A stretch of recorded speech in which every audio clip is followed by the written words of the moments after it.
conference realignment with college football. Yeah. And being that, the season is about to start soon, not to cut you off, I'm sorry. But this is going to be part one because I think I can't even put everything out right now. Well, we'll just go over a summary of it. Yeah. So on our very first podcast last year, we got the clip. We'll overlay the clip or whatever. But we talked about this because there was news of this last year with conference realignment. And we specifically talked about how this is going to affect the Pac-12. Now news has came out a whole year later about the Pac-12. It's no longer the Pac-12. It's now the Pac-4.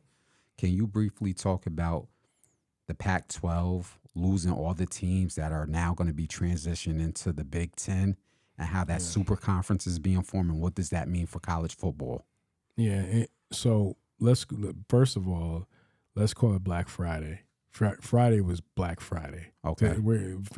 By the time it's come out, we'll be way ahead of it. But like today's Monday, Friday was Black Friday. So it was reports that Arizona was going to leave. It was basically but so much as just what time were they going to do it that day. So it was reports that Arizona was leaving the Pac-12 to go to the Big 12, right? What they were fearing was that Arizona State and Utah was going to follow them.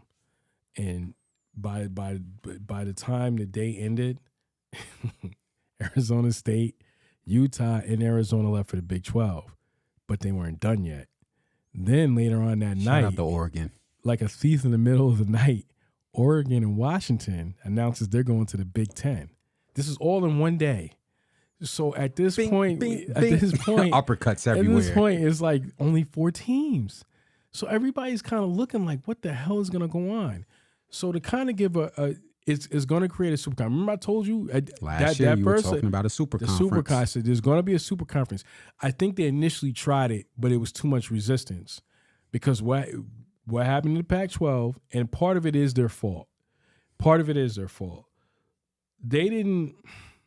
I forgot the numbers. I don't have the numbers in front of me. And I think part 2, we'll do that. But it was somewhere in the range of, in the Big Ten, there were certain schools that were getting like $60 million, $50 to $60 million. Talk about it. Some schools that are joining that Big Ten conference only getting $30 million, but it'll go up, right? So the effects is the super conference is coming. Let me just be honest about that. The super conference is coming. I'm going to say that one more time. The super conference is coming. There's nothing you can do about it. It's going to come. The reason why, cut you off, because I know you're about to go in. When this super conference was formed, and I know you're going to get to it, who does this benefit the most? As far as what, the players and the just in general? Well, it'll benefit the players, and it'll benefit both sides because the NIL deals is helping the players. As much as the coaches want to sit there and act like they're bothered by it, they ain't gonna say nothing as long as they getting those checks.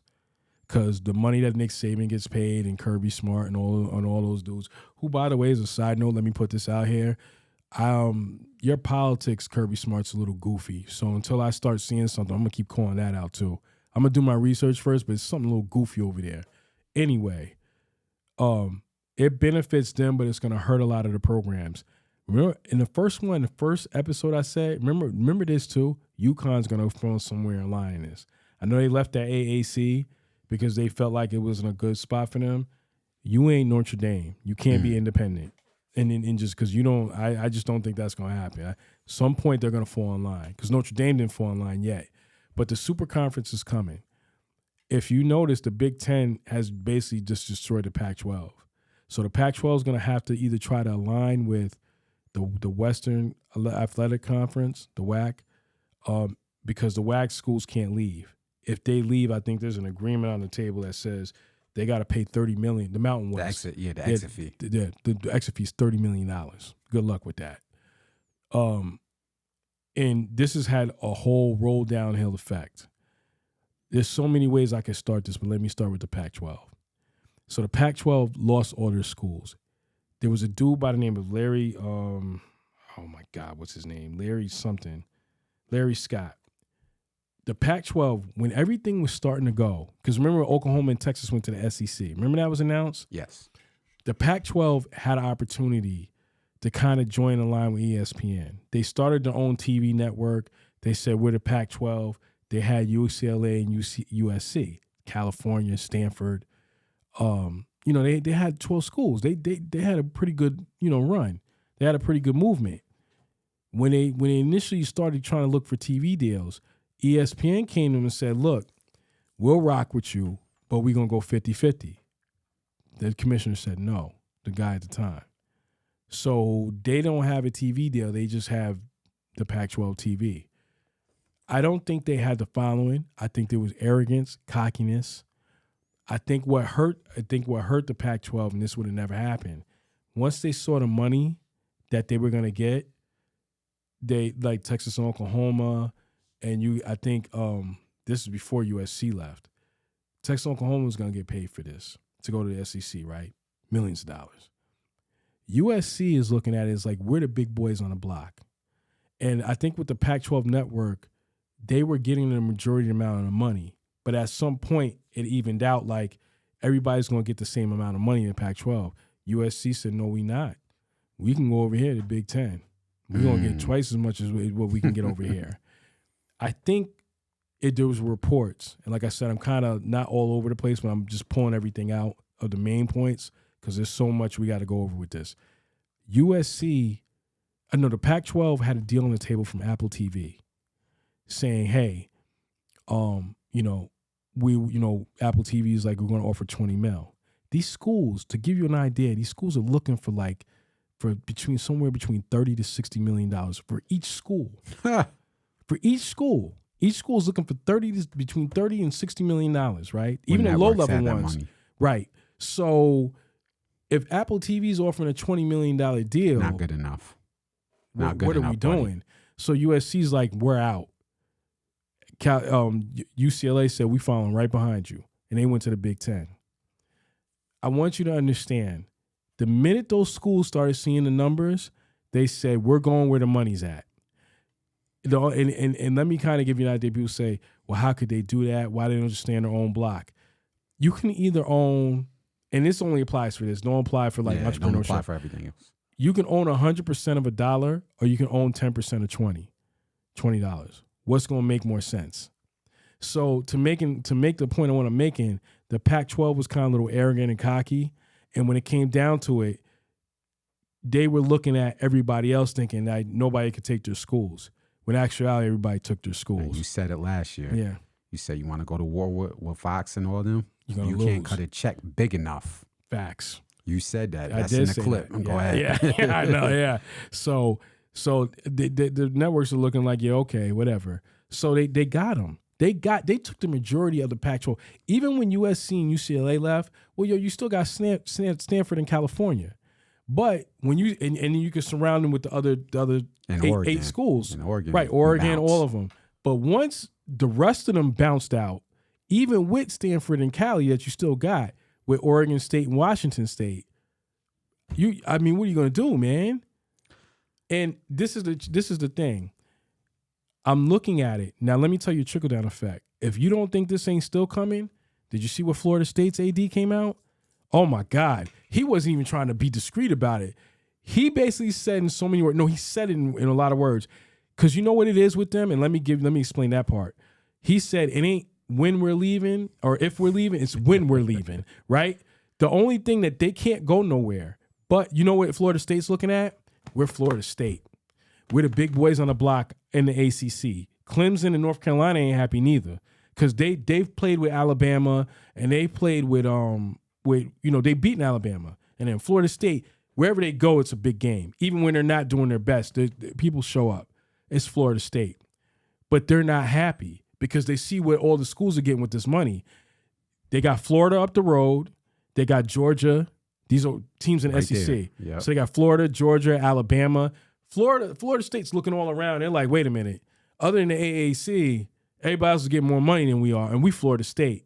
The only thing that is they can't go anywhere because they're locked into that ACC deal for another at least 8 or 9 years. And the only reason they say, well, they could call North Carolina and Clemson and say, yo, we're going to defunct this whole ACC and we're going to let them. But who the hell wants it? First of all, ESPN runs the ACC. You have a deal with them. And they run the SEC. So what you going to do, break that up and then go run the SEC and say, yo, come get us? They're going to look at you like, well, we could talk to ESPN about it, but you just broke up their league. So they're not going to do it. But do you see the trickle-down effect? So real quick, not to cut you off.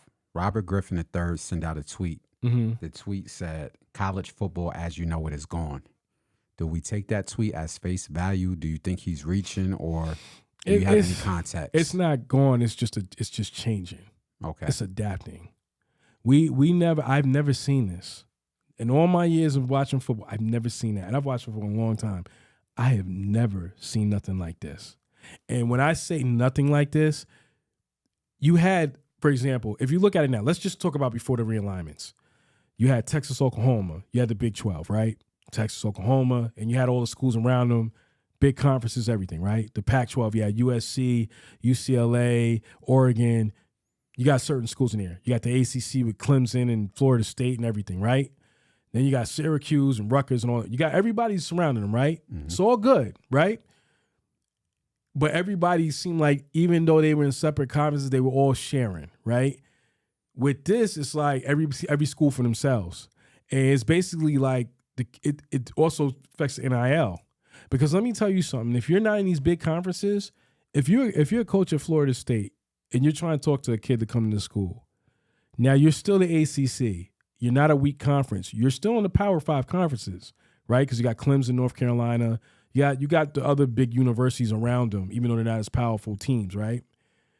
But if you're Florida State, and the kid that's NFL bound, there's a family member we got that's an offensive lineman, and there's another offensive lineman kid that we know he's going to the NFL. I ain't gonna say where they at. I'm not gonna say what school. Yeah, top Division I schools. Right, but I know a few of them. Right, another kid. Right. What are you gonna say to those kids' parents if they say, "We know you want to be in the NFL. You have the talent. You're a top 5 recruit. We can get you there." The kid's gonna say, "Well, one NIL deal." Mm-hmm. You might can sell whatever you can sell them about the NIL deals, right? He's going to say, what's the difference between you and the Big Ten and the SEC?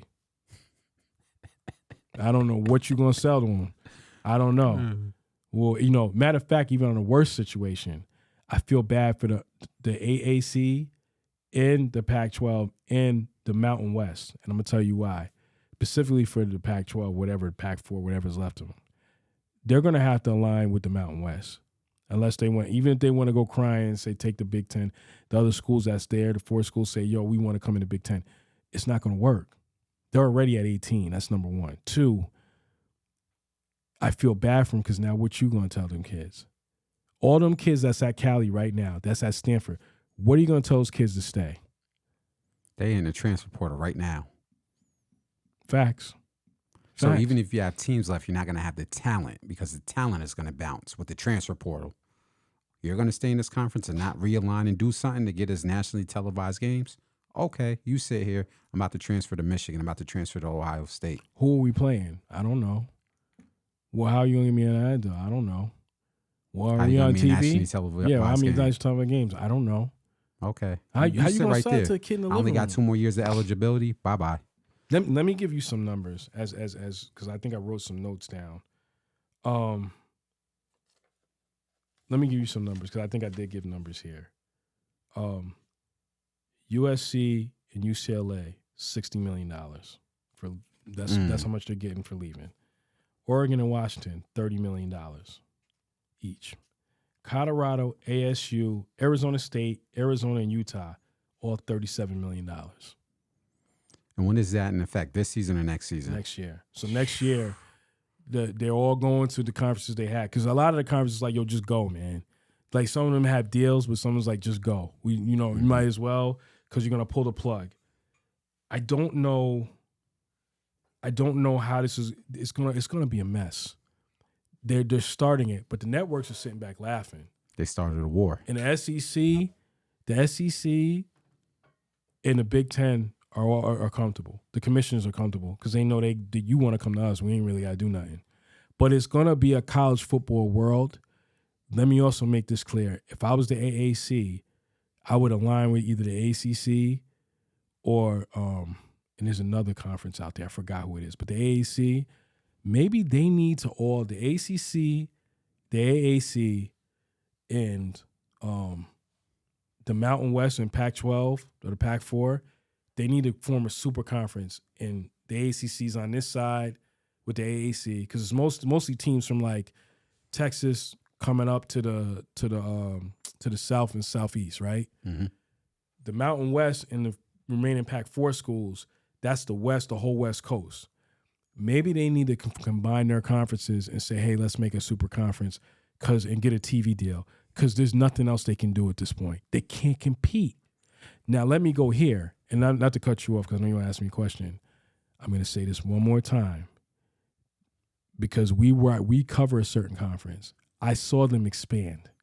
They are about to become, and I let me call it out because I haven't been wrong yet, and I'm not being arrogant or cocky. They're about to be that version of the mid-majors. I could assure you there's not going to be a mid-majors no more. I got this feeling. I could be wrong about that, but I do know this one thing. The CAA football conference, that's going to be like they're about to do something. For the mid-majors right now, they're going to start becoming the Big Ten SEC of the mid-majors. Yep. At some point, they're going to say, hey, we're doing this, and we're going to create a super conference, and we want to compete with those guys. Yep. And they're going to go up another level. And it ain't going to be no mid-majors no more. Now, I'm going to say this one time.